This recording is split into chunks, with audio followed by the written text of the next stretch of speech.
Good morning students. आपकी हिंदी की पुस्तक वितान का पाठ 2 है, जो कहानी है जूझ, जिसके लेखक हैं आनंद यादव जी। देखिए, जूझ शब्द का क्या अर्थ होता है? संघर्ष। ये जो कहानी लिखी है आनंद यादव जी ने, इसमें उन्होंने अपने स्वयं के बचपन का वर्णन किया है। मतलब उन्होंने बताया है कि उन्होंने अपने जीवन में कितना संघर्ष किया, कि उनके जो पिता थे वो उन्हें आगे की पढ़ाई करवाना नहीं चाहते थे, लेकिन उनकी बहुत इच्छा थी पढ़ने की। तो जैसे तैसे उन्होंने अपनी पढ़ाई पूरी की और कितना संघर्ष अपने जीवन में किया, और बाद में वो एक लेखक बने।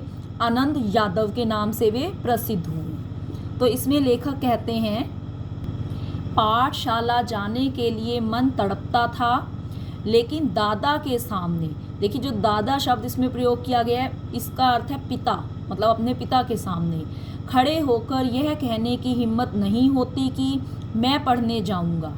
डर लगता था कि हड्डी पसली एक कर देगा। देखिए, मतलब पहले के समय में बहुत कम बच्चों को पढ़ाया लिखाया जाता था। मतलब बहुत कम लोगों की ये सोच होती थी कि उनके बच्चे पढ़ लिख कर नौकरी करें। तो जो लेखक के पिताजी थे, उनकी ये सोच नहीं थी।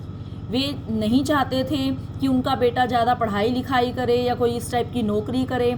उनका ये मानना था कि वो खेतों में काम करे और एक अच्छा किसान बन जाए। लेकिन जो लेखक था, उसे पढ़ने की बड़ी इच्छा थी। वो पाठशाला मतलब स्कूल जाना चाहता था, लेकिन अपने पिता के सामने उसकी ये कहने की हिम्मत नहीं थी, क्योंकि उसे लगता था कि अगर वो अपने पिता से ये कहेगा तो पिता उसे मारेंगे। इसलिए मैं इस ताक में रहता कि कोई दादा को समझा दे। मतलब उसे ऐसा लगता लेखक को कि अगर हो सकता है कोई उसके पिता को समझा दे, उसे थोड़ा पढ़ाई लिखाई का महत्व बताए, तो हो सकता है कि वो उसे स्कूल भेजने पर राजी हो जाएं। मुझे इसका विश्वास था कि जन्म भर खेत में काम करते रहने पर भी हाथ कुछ नहीं लगेगा। जो बाबा के समय था वह दादा के समय नहीं रहा। इसमें बाबा शब्द आया है, मतलब लेखक ने अपने दादा के लिए यूज़ किया है कि जो दादा के समय मतलब खेती बाड़ी अच्छी हुआ करती थी, लेकिन अब पिता के समय इतनी अच्छी नहीं है, और आगे आगे जाकर मतलब इस खेती से हमें कुछ भी हासिल होने वाला नहीं है। यह खेती हमें गड्ढे में धकेल रही है। पढ़ जाऊंगा तो नौकरी लग जाएगी, 4 पैसे हाथ में रहेंगे, विठोबा आणवा की तरह कुछ धंधा कारोबार किया जा सकेगा। अंदर ही अंदर इस तरह के विचार चलते रहते। मतलब लेखक के मन में ये विचार आते कि अगर वो ऐसे ही जन्म भर खेती करता रहा तो उसे कुछ भी ज़्यादा हासिल नहीं होगा। तो उसका बहुत मन था कि वह पढ़ाई लिखाई करे, हो सकता है आगे उसकी नौकरी लग जाए और उसे अच्छी इनकम मिल जाए। विठोबा आणवा जो उसके ही मतलब आसपास का कोई व्यक्ति बताया गया है जो पढ़ा लिखा था, तो उसने कहा कि हो सकता है मैं भी उसकी तरह कोई अच्छा धंधा कारोबार कर सकूं। तो इस तरह से उसके मन में ये पढ़ने के विचार आते रहते थे। दिवाली बीत जाने पर महीना भर ईख पेरने का कोल्हू चलाना होता है। ईख क्या होता है? गन्ना। कि जब दिवाली के बाद खेतों में जब गन्ना बोया जाता था, तो उसे वो गन्ने को बोने के लिए जो भी कोल्हू वगैरह चलाना पड़ता। कोल्हू जरा जल्दी शुरू किया तो दादा की समझ से ईख की अच्छी खासी कीमत मिल जाती। यह उसकी समझ कुछ हद तक सही थी। जब चारों ओर कोल्हू चलने लगते तो बाजार में गुड़ की बहुतायत हो जाती और भाव नीचे उतर आते। बहुतायत मतलब ज़्यादा। मतलब कि उसके पिता की ये सोच थी कि जो गन्ने की फसल है, मतलब वो पहले पहले उस पर कोल्हू चला देते, ताकि जो गन्ने की फसल है फिर वो मंडी में बेचते और उन्हें अच्छी खासी कीमत मिल जाती। जबकि जो लोगों के जो खेतों में जो गन्ने की फसल होती थी वो भी वहीं खड़ी होती थी। वैसे तो क्या था कि जितना मतलब लेट उसे हम काटेंगे, उतना ही उसमें अधिक उसमें से गुड़ निकलेगा, अधिक रसीला होगा गन्ना। लेकिन उसके पिता की क्या सोच थी कि अगर हम सब लोगों के बराबर ही गन्ने को काटें तो मंडी में सबकी फसलें पहुँचेंगी और फिर जो भाव हैं वो नीचे उतर आएंगे। भाव मतलब कीमत। तो उसके पिता सोचते थे कि अगर मैं सबसे पहले ले जाऊं और सबसे पहले मैं अपनी फसल को बेच दूं तो मैं अच्छी कीमत पर बेच सकता हूं। उस समय नंबर 1 और नंबर 2 का गुड़ बहुत आता, और हमारे जैसे खेतों पर ही बनाए गए नंबर 3 के गुड़ को कौन पूछता था। मतलब कि नंबर 1 नंबर 2 मतलब अच्छा, नंबर 1 अच्छा, नंबर 2 उससे थोड़ा कम अच्छा, तो मतलब मीठा। तो वो उस समय और भी ज़्यादा मतलब अच्छी फसल हुआ करती थी जो और लोगों के खेतों में होती थी, लेकिन उनके खेतों पर जो नंबर 3 का जो गुड़ मिलता था, बाकी के किसान दूसरे ढंग से विचार करते थे। उनका मत था कि यदि ईख को और कुछ दिन खेत में खड़ी रहने दिया गया तो गुड़ जरा ज़्यादा निकलता है। देर तक खड़ी रहने वाली ईख के रस में पानी की मात्रा कम होती है और रस गाढ़ा हो जाता है। मतलब अन्य किसानों की क्या सोच थी कि जितना ज़्यादा समय जो गन्ने की फसल है खेत में खड़ी रहेगी उतना ही उसका रस गाढ़ा हो जाएगा, उसमें पानी की मात्रा कम हो जाएगी और जिसके कारण क्या होगा, ज़्यादा गुड़ निकलता है। लेकिन दादा की समझ में गुड़ ज़्यादा निकलने की अपेक्षा भाव ज़्यादा मिलना चाहिए। मतलब दादा को ये नहीं है कि उनमें मिठास ज़्यादा हो, उसकी फसल में जो गन्ना है उसमें मिठास ज़्यादा हो। वो सोचते थे कि अगर मंडी में वो सबसे पहले लेकर जाएगा तो भाव मतलब कीमत अच्छी मिल जाएगी, क्योंकि जब सबकी इकट्ठी पहुंच जाएगी तो भाव गिर जाएंगे। इसलिए सारे गांव भर में हमारा कोल्हू सबसे पहले शुरू होता था। मतलब गांव भर में सबसे पहले उनकी ही फसल कटनी शुरू होती थी।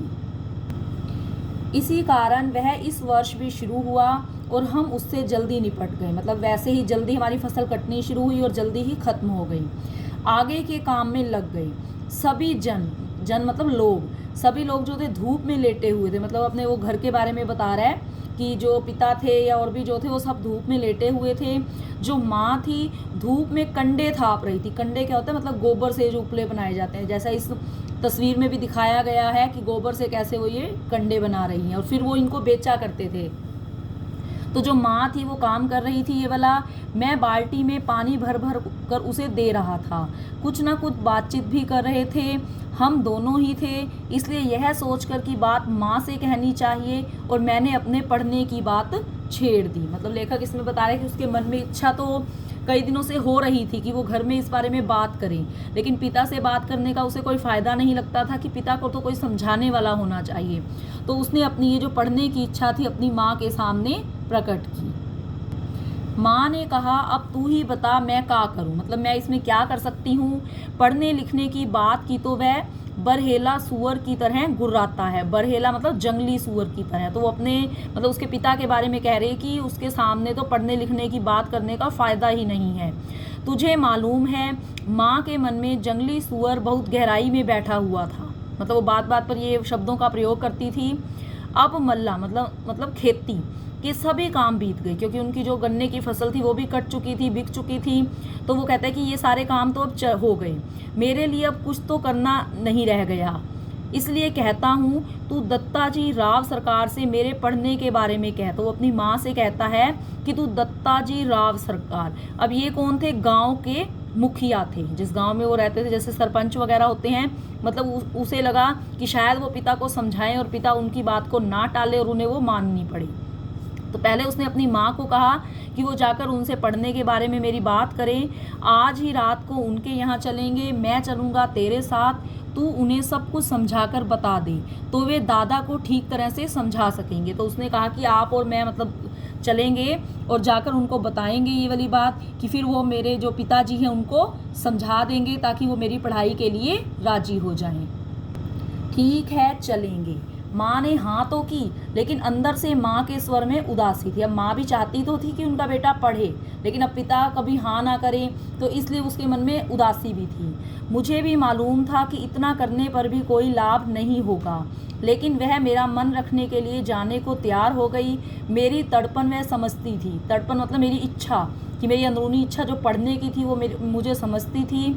7वीं तक पढ़ाने की उसके मन में तैयारी थी, लेकिन दादा के आगे उसका बस नहीं चलता था। कि उसकी माँ भी चाहती थी कि उनका बेटा 7वीं तक तो कम से कम पढ़ ही ले, लेकिन पिता के सामने किसी की भी नहीं चलती थी।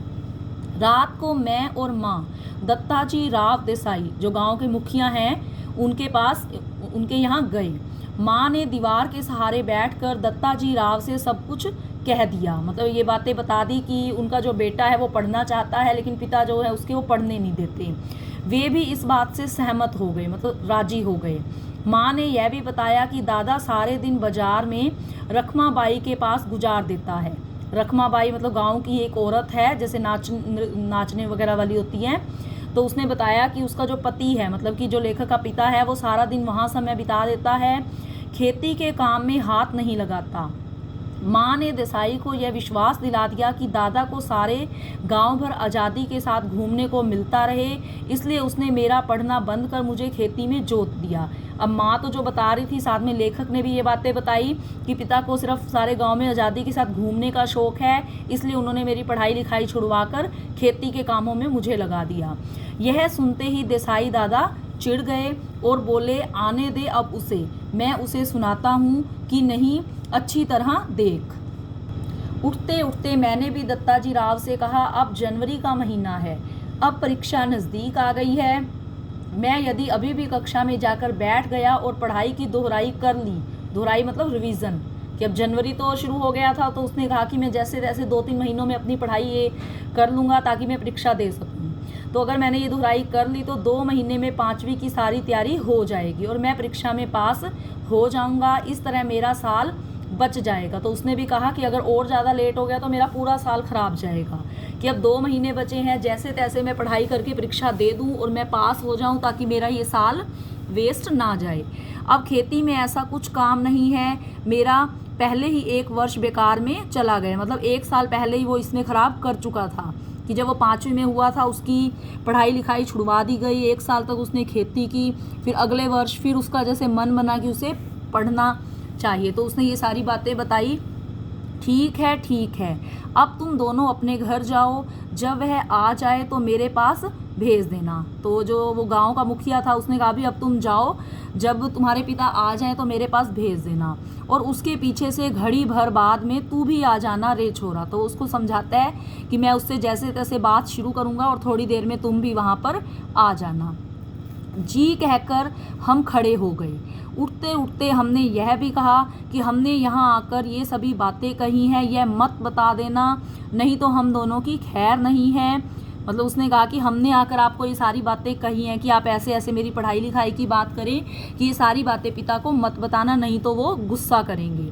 माँ अकेली साग भाजी देने आई थी, यह बता देंगे तो अच्छा होगा। कि उसने कहा कि ठीक है, माँ का नाम ये कह देना कि वो साग सब्जी देने के लिए आई थी, तो उनकी बातचीत हुई।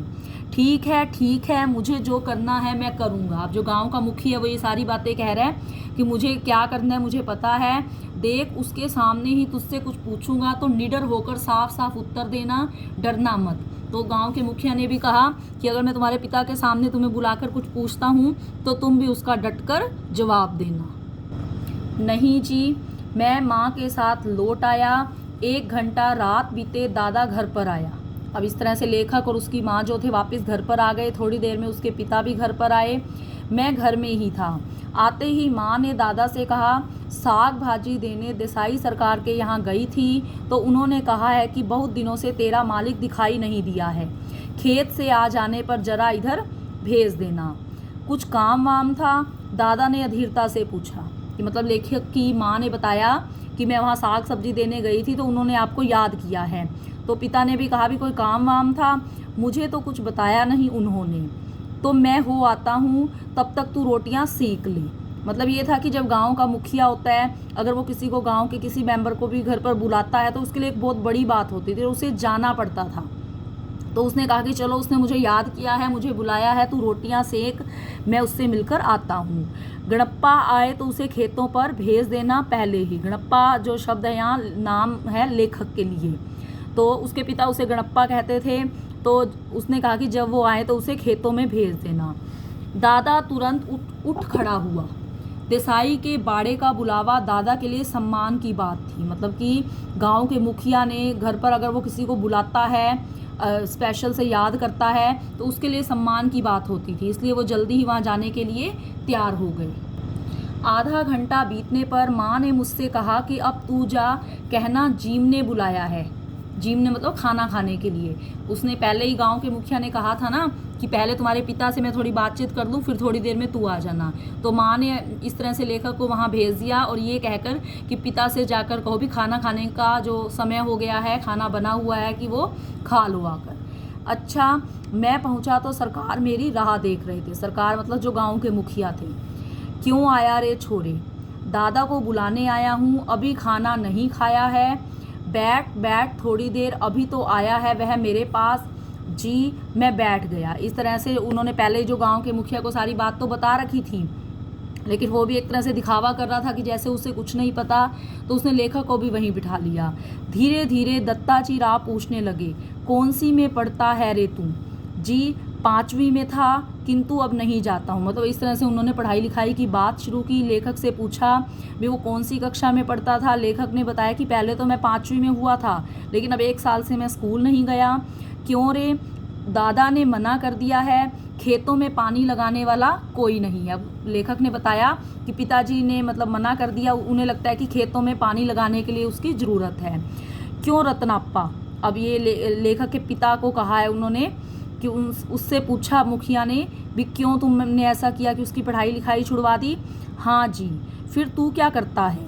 सरकार ने दादा से जिरह करना शुरू किया। जिरह मतलब बहस, कि तुझे मतलब खेतों में पानी लगाने के लिए इसकी ज़रूरत है, तो तू क्या करता है?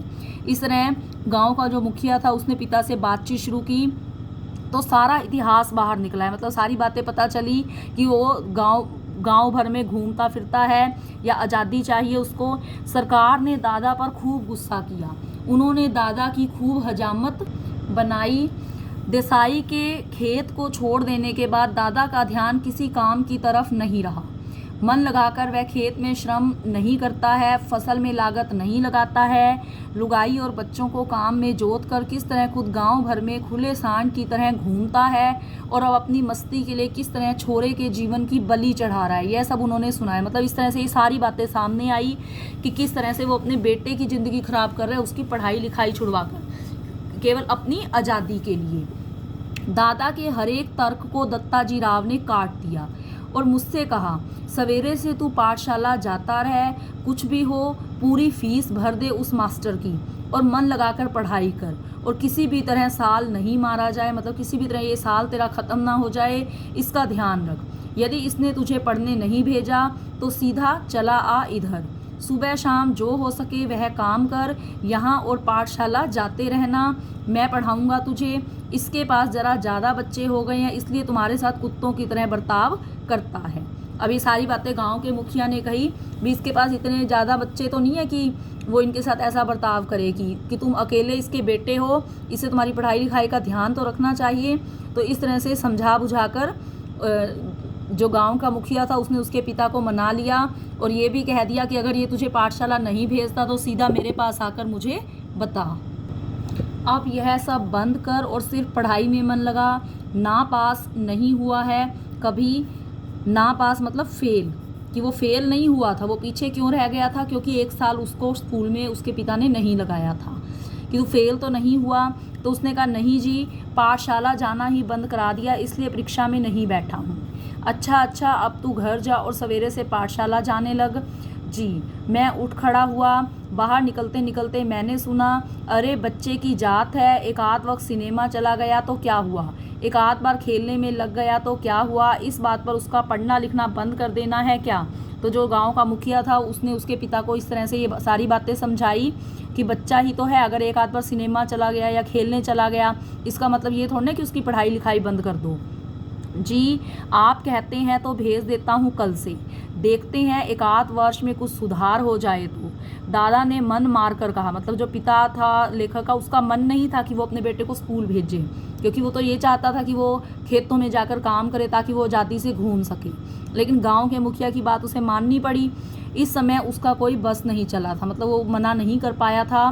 खाना खाते खाते दादा ने मुझसे वचन ले लिया, पाठशाला 11 बजे होती है, दिन निकलते ही खेत पर हाजिर होना चाहिए। तो जैसे तैसे उसके पिता ने उससे अपना भी काम निकलवा लिया कि स्कूल का जो टाइम था वो सुबह 11 बजे से शाम 5 बजे तक का था, और जो बाकी जितना भी समय उसके पास बचता, तो लेखक के पिता ने कहा कि वो सारा समय तुम्हें खेत पर हाजिर होना है। 11 बजे तक पानी लगाना चाहिए, खेत पर से सीधे पाठशाला पहुंचना, सवेरे आते समय ही पढ़ने का बस्ता घर से ले आना, छुट्टी होते ही घर में बस्ता रखकर सीधे खेत पर आकर घंटा भर ढोर चराना, ढोर मतलब पशु वगैरह, और कभी खेतों में ज़्यादा काम हुआ तो पाठशाला में गैर हाजिरी लगाना, समझे मंजूर है क्या? मतलब उसके पिता ने ये शर्तें रख दी कि अगर वो ये मानता है तभी वो अगले दिन स्कूल जाएगा। उसने कहा कि सुबह 11 बजे स्कूल का टाइम है, उससे पहले तुम्हें खेत में आना है, बस्ता वहीं ले आना ताकि वहीं से तुम अपनी स्कूल चले जाओ।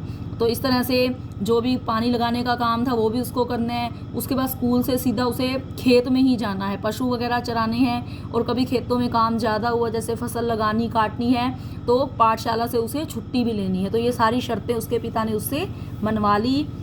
हाँ, खेत में काम होगा तो गैर हाजिर रहना ही चाहिए। मैं ऐसे बोल रहा था मानो मुझे सारी बातें मंजूर हैं। मन आनंद से उमड़ रहा था। मतलब लेखक को तो ये लग रहा था चलो जैसे तैसे उसकी पढ़ाई शुरू तो हुई, तो वो सारी बातें मानने को तैयार हो गया। हाँ, इतना मंजूर हो तो पाठशाला जाना, नहीं तो यह पढ़ना लिखना किस काम का। मैं सवेरे शाम खेतों पर आता रहूँगा ना। हाँ, यदि नहीं आया किसी दिन तो देख गांव में जहाँ मिलेगा वहीं कुचलता हूँ कि नहीं तुझे। तो इस तरह उसके पिता ने कहा कि अगर तू खेतों का काम नहीं करेगा तो मुझे जहाँ कहीं भी दिख गया मैं तुझे वहीं आकर मारूंगा। तुझे स्कूल जाना है, स्कूल से सीधा खेतों में आना है, फिर खेतों का काम करना है। तेरे ऊपर पढ़ने का भूत सवार हुआ है, मुझे मालूम है। बालिस्टर नहीं होने वाला है तू। बालिस्टर मतलब वकील, कि तू कोई वकील नहीं बनने वाला। मतलब उसके पिता की ये सोच थी कि पढ़ाई लिखाई का कोई महत्व नहीं है, कि पढ़ने लिखने से कोई वकील नहीं बन जाएगा ये। दादा बार बार कुरकुर कर रहा था। मैं चुपचाप गर्दन नीची करके खाने लगा था। मतलब कि उसके पिता ने चाहे गाँव के मुखिया के कहने पर उसकी बात मान तो ली कि उसे वो पाठशाला भेज देगा, लेकिन अंदर से उसका जो मन था वो उसे बार बार यही कह रहा था कि वह उसे स्कूल भेजना नहीं चाहता।